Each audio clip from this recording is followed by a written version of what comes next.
Hey guys, how's it going? Welcome back. This is Felix, and today I'm bringing you all another Yu-Gi-Oh deck profile. This time I'm bringing you a budget magician deck profile, aka Pendulum Magician, but without Electrumite or any fancy hand traps. Alright, so basically, this Pendulum Magician deck, it's pretty consistent and it's done fairly well at locals. Last time I took it there, it gave me 2-2. But it's very consistent and it's still very strong and very playable even without Electrumite. So it's a budget version. I try to keep it as cheap as possible and as playable as possible. So yeah, you guys should definitely try this out if you don't have the money for Electrumite or anything like that. But yeah, without further ado, let's get right into it. Alright, so to start off the deck profile, what I run is 3 Astrograph Sorcerers, 3 copies of Astrograph Sorcerer, and basically this is a really good card in the deck. I would say it's one of the better cards. It is sort of a hand trap. What it does is, if one of your cards is destroyed by battle or by card effect, you get to special summon him from your hand, and then you get to search out a copy of one of the cards that was destroyed this turn from your deck to your hand.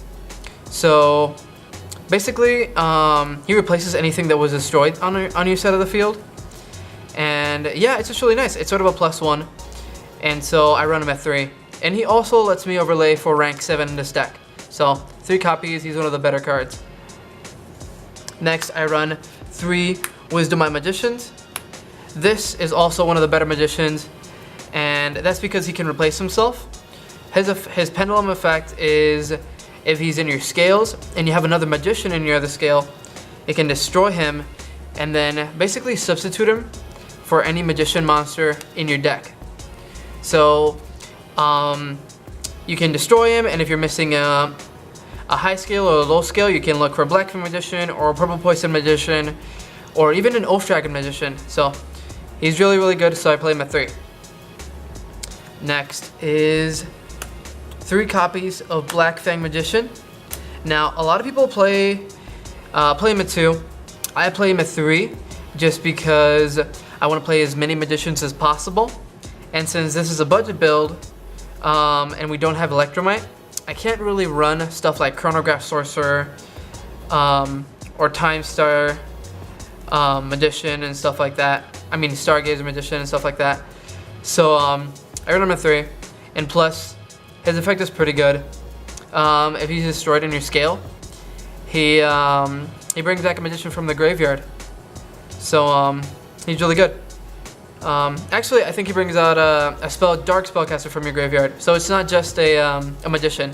He can bring back an Astrograph Sorcerer, or he can bring back a Time Star Magician and stuff like that.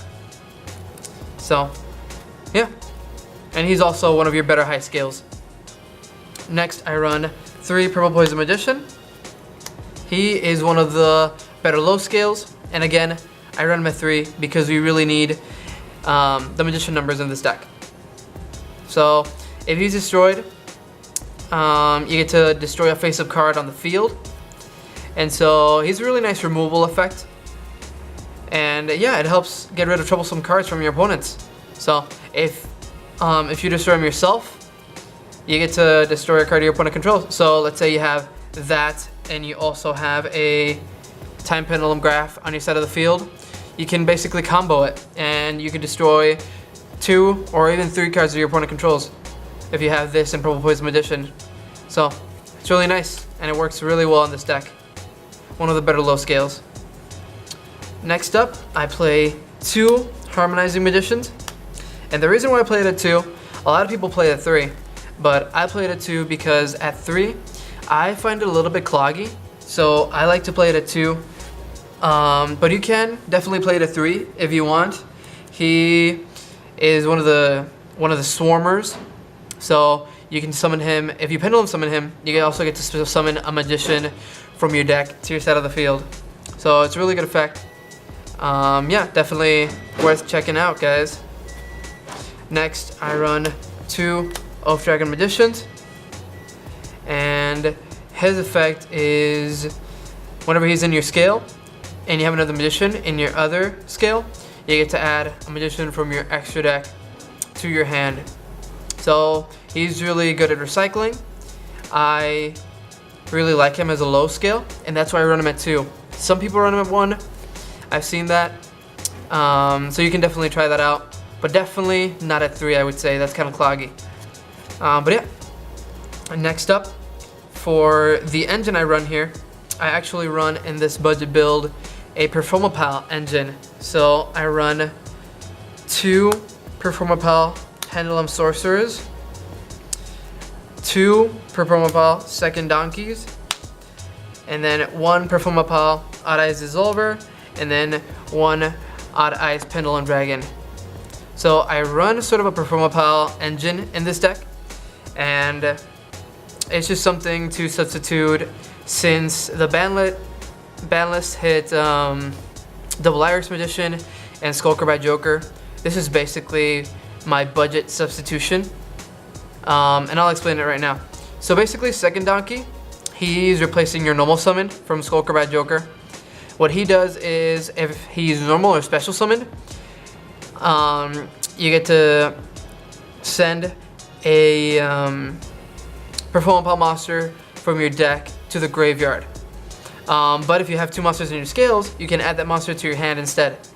So he's a searcher, and most of the time you will have your scales filled. So you get to summon this, and you can look for something like Pendulum Sorcerer or Odd Eyes Dissolver if you really need to. And so he's substituting the normal summon that Skulker by Joker would be doing right now.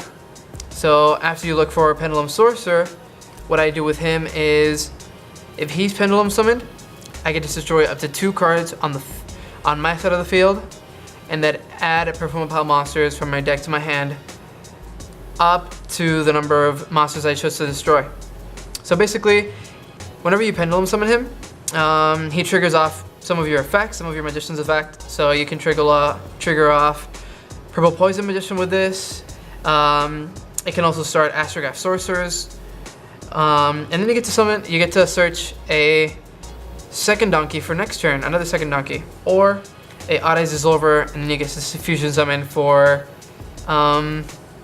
Vortex Dragon. So this is just a little engine I run since it's a budget build, but if you guys have any suggestions or any ideas on how I can improve this, feel free to leave it in the comments below and let me know what you think on what other engines maybe could work that are budget for Magician deck. And then the Pendulum Dragon, I run the 1 Pendulum Dragon because we do run triple Duelist Alliance in this build, and so Duelist Alliance can actually search this or Pendulum Sorcerer out. If you happen to be missing one of your scales, you can just look for Odd Eyes Pendulum Dragon to fill that in. And he also helps push for games. So yeah, I have him at 1. And the last, for the monster lineup, I run 2 Effect Veilers right there. Now this is a hand trap, but it is fairly cheap and it is pretty good. So let's say you're playing against something like Trickstars. If they summon Candina and they're going to search off her normal summon, you can Effect Veiler that and stop their normal summon as well. And sometimes you're playing again like stuff like Musketeers and stuff like that. Basically, normal summon monsters your opponent controls are usually going to search. So that's where Effect Veiler comes in. It's just a really nice hand trap. So I run it at 2. It's fairly cheap, so you guys should definitely try it out. Alright, so that's it for the monsters. Next, for the spells, I run 3 Duelist Alliance. Now, Duelist Alliance is one of your searchers in the deck. It is a hard once per turn, but basically it can search your Time Pendulum Graph or your Star Pendulum Graph, and it can also search your Pendulum Sorcerer or Odd Eyes Pendulum Dragon. So I run it at 3, just to be able to thin out the deck a little bit more and give it a little more consistency. So 3, you can run it at 2. I've seen people do that, but I like it at 3. I also run 3 Wavering Eyes. And so what Wavering Eyes does is you can destroy Pendulum monsters and Pendulum scales, and then you get to search a Pendulum monster from your deck to your hand. And also it's really good, the reason why I run it at 3 is because it's really good against Magicians. So for this meta, there's tons and tons of people running Magicians, so I run it at 3 because if you open this card and you go second against a Magician deck, you get to banish one of their cards and you get to search another Wavering Eyes if there happens to be 4 monsters in the scales. So it's really nice. And also, another reason why I run it at 3 is because if you happen to search a monster with its effect, you get to search for Astrograph Sorcerer, right? And a lot of people don't know this, but if you happen to search off Astrograph Sorcerer, you can actually trigger Astrograph Sorcerer's effect and then summon him because something was destroyed because of Wavering Eyes. That's just how the chain resolves. So you get to summon this and then search an additional thing that you destroyed from Wavering Eyes with Astrograph Sorcerer's effect. So it's really nice. It combos very well with Astrograph Sorcerer, and it's just a really nice card with the meta in this format. So I run it at 3. Next up, I run 2 Pot of Desires. It's a really good card. It helps get to the pieces you need, and then you shouldn't be worried about banishing anything too crucial because you run multiples of the important parts of the deck. You might banish like your one of Untitled Dragon or Dissolver, but they're not too crucial for this deck. And this just helps you get to your key pieces, combo pieces. So, and then 1 Upstart Goblin, just more draw power. It's a really nice card, thins out the deck.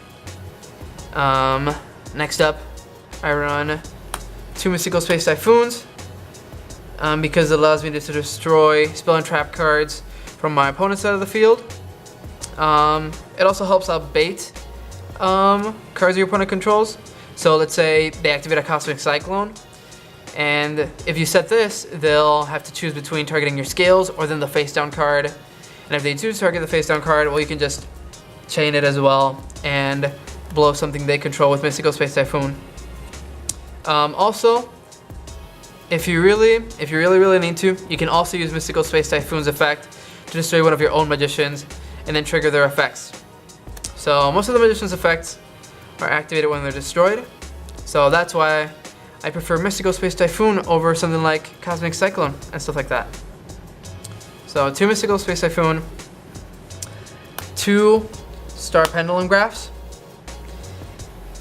And the reason why I run 2 Star Pendulum Graphs is because I do run Pot of Desires, and this is a really good card, so I really don't want to banish it. Basically what it does is if I have a Pendulum monster that leaves my field or my Pendulum zones, I get to add a Magician monster from my deck to my hand. So it's a really nice search card. It just gives you pluses. And it also protects your spellcaster type monsters from being affected by spell traps. So definitely worth running it too. And then for the traps, I run 2 Time Pendulum Graphs. It is the counterpart of the Star Pendulum Graph. And this, what it does is you can destroy a card you control and your opponent controls at the same time. But if it didn't destroy 2 cards, you get to send an additional card from the field to the graveyard. Now this sounds a little confusing, but basically what that means is if you're running Time Star Magician, his effect allows you to send a spellcaster type monster from your deck to the graveyard in order to prevent the destruction of a Pendulum monster you control. So basically you can combo this with the Time Pendulum Graph to be able to destroy, so it destroys 1 card your opponent controls, you protect the card that's about to be destroyed by Time Star's effect, and then, since it didn't destroy 2 cards Time Pendulum Graph's effect, you get to send an additional card from your opponent to the graveyard. So it combos really well with Time Star Magician. It's just got really nice synergy. So I run it 2. because again, I don't want to banish it with Desires, and it's also searchable with Duelist Alliance, both of these. So, and also yeah, it combos really well with Astrograph Sorcerer as well. So these are really the better cards of the Magician deck you run. So I want to run multiples because I want to see them. And then lastly, for the last card, I run one Solemn Warning.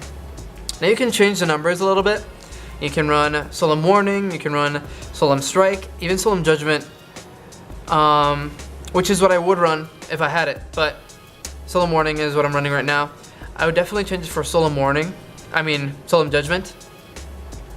But yeah, it could be any of those, or you could even add multiples of those. But the reason why I run it is because it's really nice at stopping, again, your opponent's normal summons.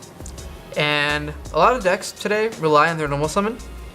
And if you stop that, basically the turn is over. Something like Trick Stars, or something like something like Trick Stars or something like that. A lot of the decks rely on normal summons. So, and that's it for the main deck, guys. Next, for the extra deck, I run 2 copies of Time Storm Magician. This is basically the Magician XYZ monster. So it just requires 2 Magician monsters. It's rank 4, so he's very easy to do, especially with Harmonizing Magician. And basically you can detach a material and then search a dark spellcaster from your deck to your hand. So it's really nice. Usually, most often, what I'll add with him is either an Astrograph Sorcerer, just in case my opponent destroys my field, or a Harmonizing Magician for next turn. So he's really, really nice. Combos with Time Pendulum Graph, like I said earlier, and he's just really nice overall. Next, I run one Supreme King Dark Dragon Rebellion. And the reason why is because he's a very, very strong card. He allows me to push for game, because what he does is I can attach a monster, and then when it attacks an opponent monsters, he turns that opponent monster's attack to 0, and then he gains that same amount. So he's a very, very hard hitter. He gets over troublesome and big monsters. So you should definitely consider running him at 1, or at least trying him out. Next, I run number 39 Utopia, and then I would run the Utopia package, but I don't have the other one right now. But yeah, Utopia, because he's a nice rank 4 to go into. He negates attacks, and so I just like Utopia. Next, Perform a Trapeze Magician, because if you're playing against Trick Stars, you protect yourself from burn damage, and then you can attach a material, and you can attack twice with one of your monsters. So he also helps to push for game, and yeah, so this it just helps push for game.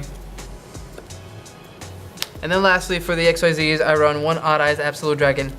He is the rank 7 you can make in this deck. You can make him with Odd Eyes Pendulum Dragon and then Astrograph Sorcerers. And then he's really, really good. Because, again, he can negate attacks. And then he can bring back a Odd Eyes Pendulum Dragon by negating an attack. So since you do run one, you'll be able to summon that as well. Or, whenever he's sent from the field to the graveyard, you can summon an Odd Eyes from your deck. From your extra deck. So that's why you run Odd Eyes Vortex Dragon. So it's him and Odd Eyes Vortex Dragon. And so when we do bring Odd Eyes Vortex Dragon out, basically this is a really, really good card. What he does is, whenever he's special summoned, you get to return a face-up attack position monster your opponent controls to the hand. And then if your opponent were to activate a spell, trap, or monster effect, you can shuffle one of your extra deck monsters into the deck again, and then negate that. So basically, it's like a Solemn Judgment, but monster form. So it's really, really nice to have one of. Supreme King Starving Venom, because you can make him with almost anything in this deck. He just requires 2 dark monsters, and he's just really nice one-off to get over something like Clearwing, Synchro Dragon, and stuff like that. Next for the Synchros, I run in 1 Ignister because, if I'm right, he helps you trigger off your Magician's effect. He destroys them, and he also shuffles a card your opponent controls to the deck. So he's a really, really nice, strong one-of. I would definitely recommend running him. I also run a Stardust Dragon to free up my extra deck zone, extra monster zone. Summon him out and then trigger his effect. You can even trigger his effect on your own cards, and then at the end of the turn he'll come back and you'll have that extra monster zone free. Supreme King Dragon Clearwing, because whenever he's Synchro Summoned, he destroys all of your opponent monsters. So basically he's like a Raigeki, but on monster form. He just wipes your opponent's board, and he's just really, really strong. He's helped me win various games, so you should definitely try him out. Next, Psyframe Lord Omega, because he's just so good in this deck. If you get to Pendulum summon a Harmonizing Magician, you can Synchro for this, and then you can XYZ for something else, since you freed up your extra monster zone by activating his effect. But you should definitely consider trying him out. And then lastly, Scarlet Red Dragon Archfiend. What he does is he destroys all the special summon monsters on the field with less attack than him, and then he inflicts 500 damage to your opponent for each monster. So he also helps push for game. This is sort of like an OTK budget magician deck. So he works very well in this deck. And then lastly, the 1 Deco Talker. This is our only Link monster, and I would run something like Borlo Dragon as something you can consider, or like a Firewall Dragon, but I just run the 1 Deco Talker. But yeah, there's not really a good substitute for Electrumite right now, so Deco Talker is what we're running. But yeah, that's it for the extra deck, guys. And yeah, that's it for the profile. If you guys have any questions, any comments, feel free to leave them down below. But otherwise, if you enjoyed this video, you found it helpful, make sure to like, subscribe, and yeah, let me know what you think. Thank you so much for watching, guys, and have a great day.